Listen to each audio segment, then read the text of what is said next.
first question, what is Tapestry?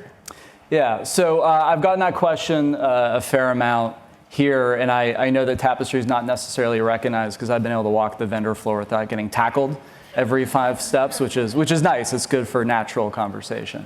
But Tapestry is a New York-based house of luxury lifestyle brands. We're the Fortune 500 parent company of Coach, Kate Spade, and Stuart Weitzman. So then I say those names, and I usually get some recognition, and I appreciate everyone in the crowd purchasing our products. And our company and our brands are based on the ethos that luxury should be accessible and inclusive.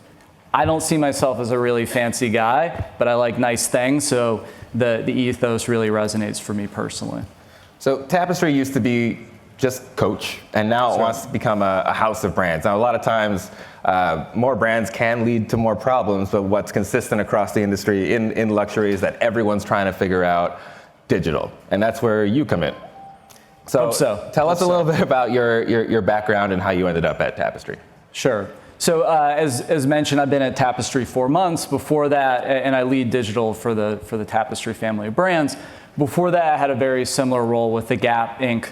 portfolio of brands. So taking the experience from running one more established portfolio and then building the digital capabilities for the Tapestry portfolio.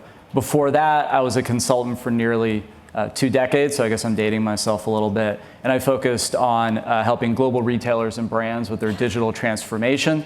But in the early days, we were talking about catalog distro and multi-channel, and I ultimately worked kind of end to end. Even starting in the very early days, I was designing distribution centers and putting in warehouse management systems. So I've gone kind of the full gamut, end to end, in the various businesses. And what attracted you to this role? What attracted me to the role and to Tapestry is probably 3 things, generally.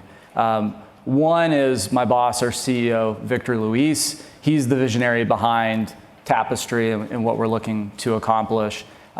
He's just an energetic force. And I brought in, so part of being a head of digital, you're obviously talking to a lot of startups and innovative companies. And I had one founder come in who's got a multi-billion-dollar valuation in the payment space. And I had him meet with Victor because I thought they would hit it off. And we were supposed to meet for half an hour. It ended up being like an hour and a half. And when we walked out of the meeting, he said, "I can see why you came here to join Tapestry." So I think that's the first piece. The second piece is the truly global nature of our businesses. We do a significant amount of business outside of our home market, which is obviously the US, and our biggest growth opportunities are in international markets. So I love the opportunity to truly, at a really in-depth level, engage with global teams across multiple brands and really kind of tackle the landscape. And then I like portfolios. I went from one to another. And the reason I like working in portfolios is probably similar to the reason that you guys frankly came to this conference. You guys came here to talk to peers, share learnings and best practices at kind of a large scale. As a portfolio, we're able to do that at a somewhat smaller scale. But we have multiple brands and geographies where we're sharing learnings and best practices and able to do that across the board. And I find that kind of environment to be super energetic.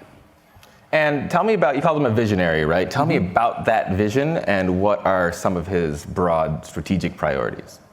Yeah, I mean, I think ultimately the vision is to be a larger portfolio of aspirational luxury brands with this, inclusive mindset to build significant scale and customer centricity, and to be able to leverage our various platforms. And so in terms of our goals and objectives, we're at eTail, so I've got to start with being digitally enabled. So building a consumer and digital capability that our portfolio of brands can leverage. And then digital, we all work in digital. People outside of digital will often gravitate to just the technology component of digital, but digital enablement and organizational development is people, process, and technology, and weaving those together. So talent, the scale of talent across our portfolios is super important. We're building up centers of excellence in digital, so I'll put in a shameless plug that I'm hiring in all aspects of digital product management, UX, marketing, CRM, et cetera. So if you're a digital professional and looking for a job in New York, please hit me up on LinkedIn. Got to put in nice job getting that in there. Got to put in the shameless plug. And then it's building, again, platforms. So we're consolidating our technical stack so that we have kind of one of everything that we're able to move with velocity at scale to create that enablement so that ultimately all of our teams can scale globally, act locally. That's the key. And you have three very different brands, Coach Kate Spade and Stuart Weitzman. Yes. How do those three brands approach digital what are some of the similarities and the differences there? I think that from a tactical perspective, there's a lot of similarities. I think if you guys will talk to peers here, everyone's thinking about traffic, quality traffic, engagement, the purchase funnel, the cycles.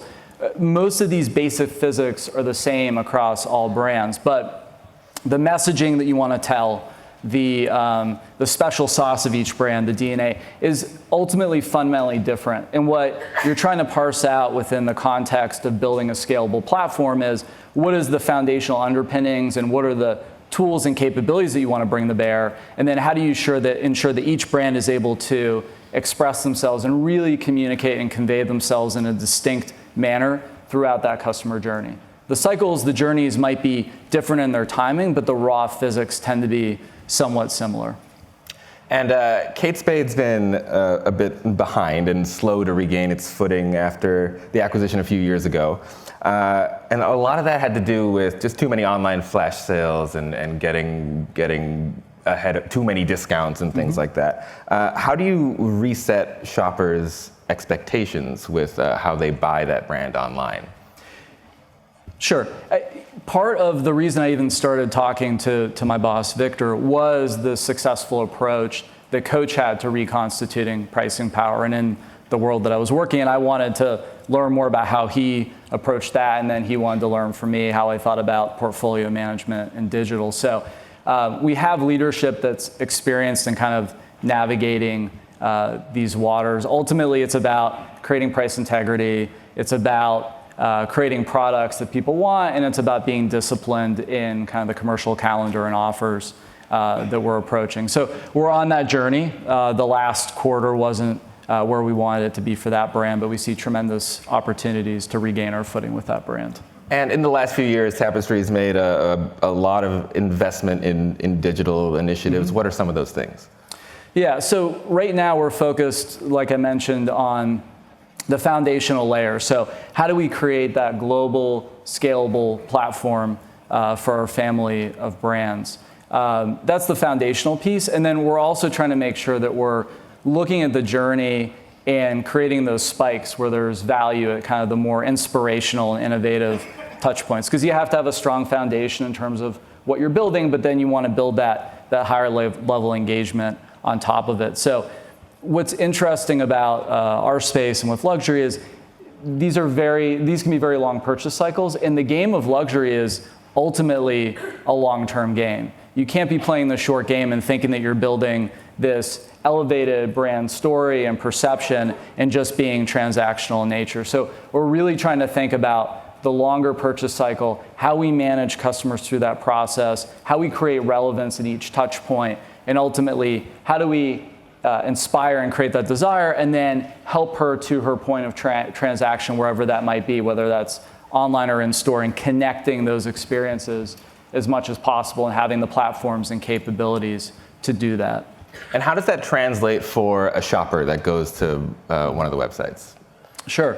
Well, it could be anything from the engagement that they're getting online, ultimately to an in-store engagement, engaging with an employee, sharing information with them, creating a relationship with that sales associate, and ultimately continuing that dialogue with the sales associate through digital channels, through our clienteling efforts. But we want to make sure that there's that 360 degree of connectivity. So as we think about how we invest, how we inspire, we're thinking about those kind of foundational systems, and I think you guys will probably have a lot of sessions about headless commerce and those kinds of things, but how do we think about the pieces of what we have and how we're deploying that into each and every touch point. So in particular, if there's that one-to-one personal relationship, that's interwoven generally in the contacts that we're having with the customer, not just kind of one-off, quote-unquote, clienteling contacts. So it's about integrating the most valuable touch points that we're having wherever we can.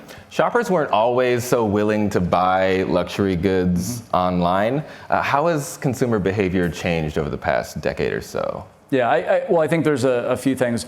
One, on luxury products, there's obviously a gray market out there, and in various channels there can be a lack of confidence there. We sell the vast majority of our product direct, so I think consumers are pretty clear that they're buying from authorized channels, and what they see is what they're getting and is real product. But the purchase cycles for luxury product can be very long. So it can be more like buying a car than it is like buying a tube of toothpaste on Amazon. And so really it's about how do you create that inspiration and confidence at each stage of the journey. And that's really where we're trying to dig in with our community at large, not just our digital practitioners, but everyone in the company that understands what are the needs of a customer who wants to be building that understanding and confidence around product, and then how do we create the linkages. I think ultimately, generationally, there's been a younger consumer who's coming into the luxury market. They're more familiar with transacting online. That's a channel of preference, and they'll do that, but we'll just as often see them go into the store, look, feel, touch to build that confidence, and then still transact online, which is great. And what are some of the hurdles you still have to figure out on the selling side to those shoppers? I think ultimately on the digital side, it's how do you create that emotional connection to product in the digital arena? I don't think it's just a luxury issue, but we're thinking a lot about where do you put in the contextual richness? Where do you invest in richer experiences against speed? Because I think we're all, from an architectural perspective, trying to balance site performance and conversion, but it's site performance, conversion, and inspiration, and balancing that through the funnel to ensure that they're creating that emotional connection that's easier to create or in a different way, more natural to create in the store environment, and we're learning how to port that over to digital. But again, we see those as ultimately fully connected. And you said earlier that there's such a focus on international at Tapestry, and there's been some news lately about Tapestry going to China. What is the plan there, and how are those shoppers different from people here? Yeah, there are definitely some differences. We have an amazingly dynamic and interesting business in China, particularly for Coach. We've been there for quite some time, and there's a couple of things. One, we've had a team that's been local. They've been very scrappy in building out some really interesting capabilities, particularly on the peer-to-peer front through the WeChat platform. And we've also announced a China Next strategy. We're going to amplify that at the enterprise level to provide those teams more support. But what we're looking to do is to innovate in that distinct ecosystem that exists in China.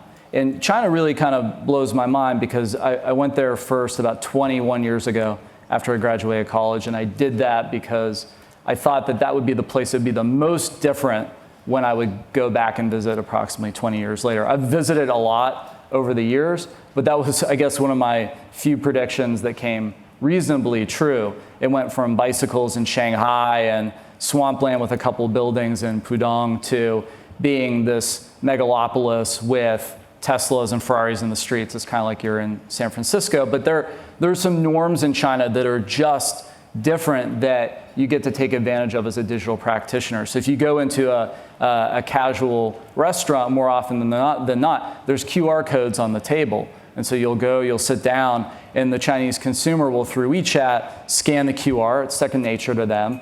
They'll be having a conversation at the table. They'll be ordering, and ultimately the order will be consolidated. It'll go to a server. The server will come out, and they'll get their food and drink, and that might be the first interaction that they have with the server. So there are norms and ecosystems in China that are distinct that we want to ultimately learn from, and that's the advantage of being a global company. Take some of those learnings and bring those back to the US with some adaptation and some adjustment, but we think especially on the peer-to-peer side, China is way ahead. We have sales associates regularly engaging with our customer base on a daily, weekly basis, and we think that that's a tremendously important type of interaction in the luxury environment. And how does e-commerce work in China? Because you have Tmall, and then you have a lot of the mid-tier cities don't have their own infrastructure for luxury shopping malls that are already there, or shopping streets that already exist. So you have to reach them through online shopping. Yeah, in China, you still have your owned properties, but the vast majority of luxury shopping in China is occurring in stores. But there are second, third, fourth tier cities that are much bigger than Boston that most of us have never heard of, and they don't necessarily have the luxury infrastructure as you speak to. So we have owned sites, but most of the action in China in e-commerce is happening on Tmall and JD, and of course, we're looking to drive people into our own stores, and we're continuing to expand our store footprint in the region. And what do those shoppers expect from the luxury shopping experience? The luxury shopping experience in China, it's a very hands-on sales associate driven process. So in the US here, where we tend to be a little more hands-off, and then we're looking for cues of when someone wants help, the expectation in China is that there's a sales associate kind of every step of the way going along with the customer. It's a much higher touch environment. And then that translates again into the post-store visit. That engagement continues. The Chinese consumer is looking for that continuous engagement, coaching, product education, inspiration from that sales associate. We even have sales associates, quite a number of sales associates that are acting as influencers, and some of them have tens of thousands of followers on some of the social networks. So there's quite a bit of a different dynamic, but we think there's an opportunity to take the best of that dynamic and then repackage those activities and capabilities and leverage those more broadly across the globe. Well, thank you so much for sitting down with us today. It's been great. Thank you. I don't see a clock, but that seems about right. I'm good. All right. Sweet. Thank you. Have a great conference, everybody.